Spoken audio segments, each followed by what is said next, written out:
reka nkohereze ikaze wowe udahwema gukurikira ibiganiro byacu kuri YouTube channel yacu yitwa Eva Talks.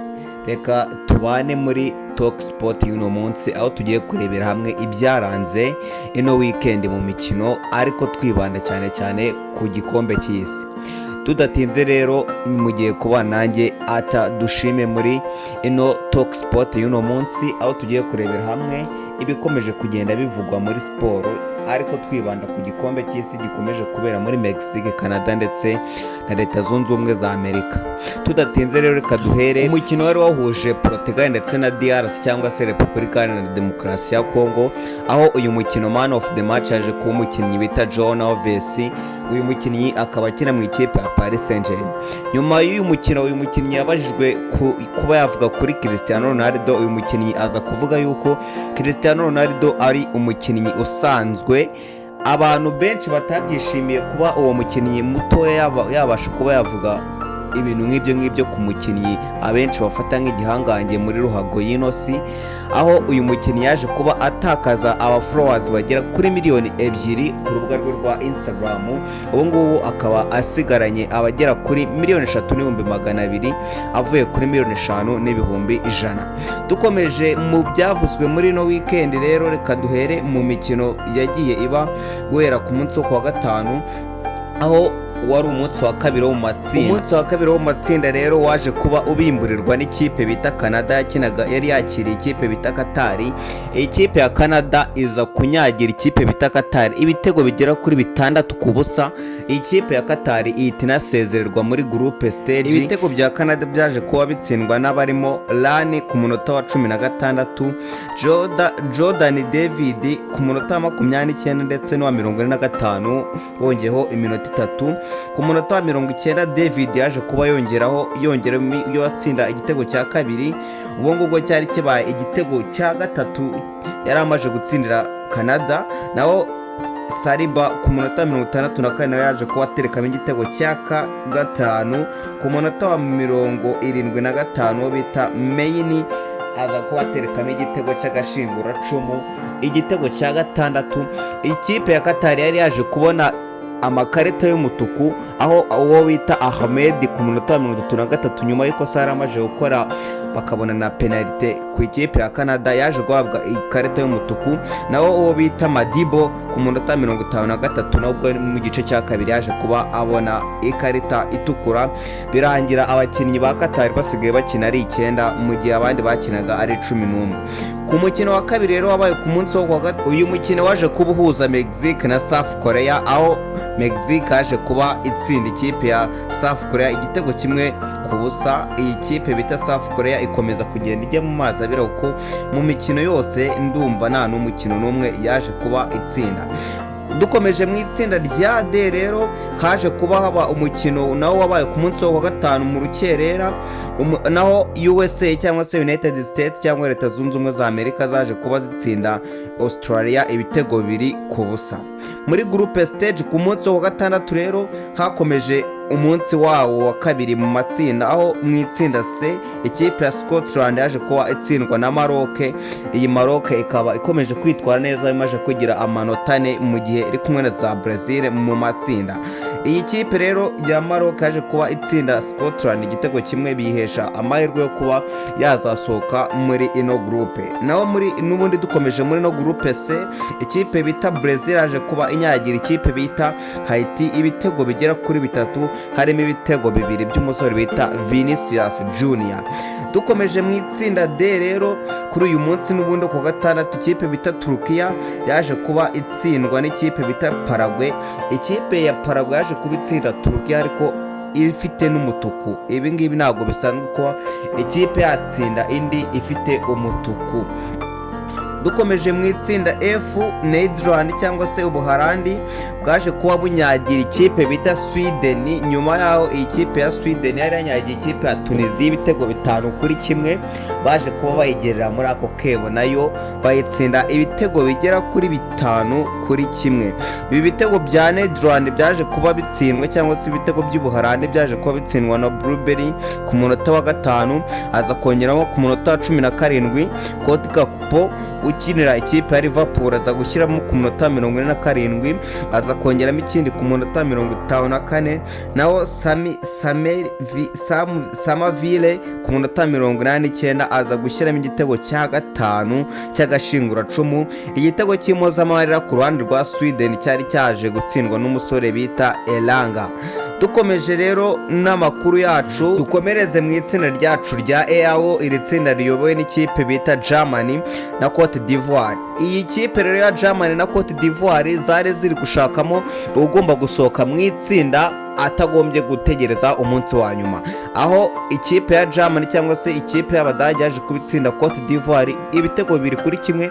Umukino wari uryohe amaso, aho ikipe ya Cote d'Ivoire yaje kuba ibanza igitego, ariko ibitego biza kwishyurwa ndetse bayishyiramo n'icya kabiri cy'intsinzi. Iyi kipe y'Ubudage iza guhita ikatisha tike ya 1/8 cyangwa se 1/16 itagombye gutegereza umunsi wa nyuma, kuko yari imaze kugira amanota 6/6. Dukomereje rero ku munsi wo ku cyumweru cyangwa se ejo hashize, ikipe bita Ecuador na Coricao cyangwa se Corisao. Iyi kipe ya Corisao mu itsinda E cyangwa se groupe E, iyi groupe ikaba irimo Germany na Cote d'Ivoire. Izi kipe zombi, yaba Ecuador cyangwa se Corisao, iki gihugu cya Corisao kikaba aricyo gihugu gitoya cyaje kuba cyitabira igikombe cy'isi bwa mbere, kikaba gikomeje no kugenda cyitwara neza muri iki gikombe cy'isi. Uyu mukino rero waje kugaragaramo ikintu bita ibitangaza rwose bitari bisanzwe mu gikombe cy'isi, aho umunyezamu wa Corisao yaje kuba akora save zigera kuri 15. Ubundi ntabwo bisanzwe kuba umuzamu yakora save cyangwa se kurinda izamu ku bitego byari byabazwe ku nshuro zigera kuri 15. Akaba ari we munyezamu wa kabiri nyuma y'uwakoze save 16 mu gikombe cy'isi. Uyu muzamu bamwita Eloy Room. Uyu muzamu akaba yarakuyeho agahigo ko kuba ari we muzamu wakoze save nyinshi mu myaka myinshi itambutse, aho uyu muzamu yaje kubona man of the match, aho iyi kipe yafashije ikipe ya Corisao kuba yanganya n'ikipe bita Ecuador ubusa ku busa. Dukomeje rero mu itsinda F, Tunisia nk'uko bisanzwe n'ubundi yamenyerewe guhanwa cyangwa se kurya umuba, yaje kuba inyagirwa n'igihugu kibita Ubuyapani. Igihugu bita Ubuyapani cyaje kuba kinyagira ibitego bigera kuri 4-0. Iyi kipe yari ihagarariye umugabane wacu iza kubisezererwa ifite umwenda w'ibitego bigera ku 9, kandi dutekereza ko umunsi wa nyuma utaragera ishaka rwose ntiyazirwa ikina, kuko imaje kurya ibitego 9 mu mikino 2 yonyine, nta gitego na kimwe irinjiza.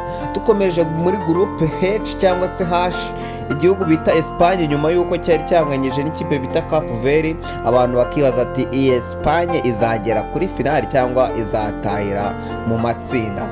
Igihugu bita Espagne cyaje kuba kinyagira igihugu bita Saudi Arabia ibitego bigera kuri 4-0, gihita kibasha no kuba cyayobora itsinda rya H.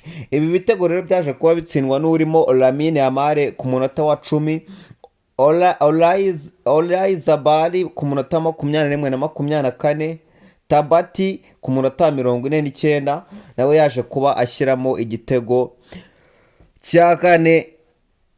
Espagne za kuba ishobora kuba yatsinda umukino wo muri groupe stage ku munsi wa kabiri, iza kuba iyobora itsinda ifite amanota 4. Reka dukomereze mu itsinda ryacu rya G, aho muri iri tsinda hari hateganyijwe umukino uraza guhuza ikipe y'Ububiligi n'igihugu cya Iran. Uyu mukino waje kuba utangira ku isaha ya 3 za nijoro. Uyu mukino wari uryoheye amaso ku bantu bawurebye.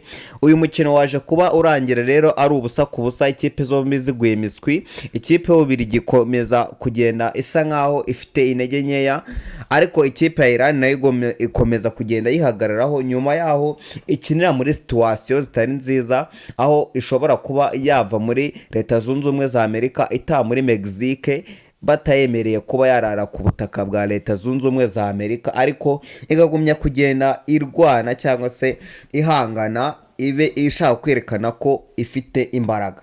Muri iri tsinda rero ikipe mu rukerera mu itsinda hashi ikipe bita irigwe na Cape Verde byaje kuba bigwa miswi ibitego 2-2, aho ibitego bya irigwe byaje kuba bitsindwa n'umusore bita Araujo na Kanobio ku munota wa 45. Ibitego byombi byaje kuba biboneka mu gice cya mbere, naho ibitego bya Cape Verde byaje kuba bitsindwa n'umusore bita Pina ku munota wa 21. Ku munota wa 61 Vera aza guterekamo ikindi gitego cyishyura igitego cya kabiri cya irigwe. Dukomereje mu itsinda ryacu rero, mu itsinda ryacu rya G, New Zealand yaje kuba ikina na Egypt iza kuba inyagira ibitego bigera kuri 3-0. Ikipe ihagarariye umugabane wacu wa Afurika ikomeza kugenda yitwara neza. Dukomereje rero mu itsinda rya G, uno munsi hateganyijwe umukino uraza guhuza Argentine na Australia ku isaha ya saa moya. Ubufaransa mu itsinda rya buraza kuba bukina n'ikipe bita Iraq ku isaha ya saa 5 za nijoro, naho mu itsinda A Norvege iraza kuba ikina n'ikipe bita Senegal ku isaha ya saa 8 za nijoro. Mu itsinda G Jordan iraza kuba ikina na Algeria ku isaha ya saa 11. Mu itsinda K ubwo ni ku munsi w'ejo Portugal izakina n'ikipe bita Uzbekistan. Rero reka turebere hamwe amakipe yamaje kuba yabona tike yo kuva muri groupe stage ajya muri 16.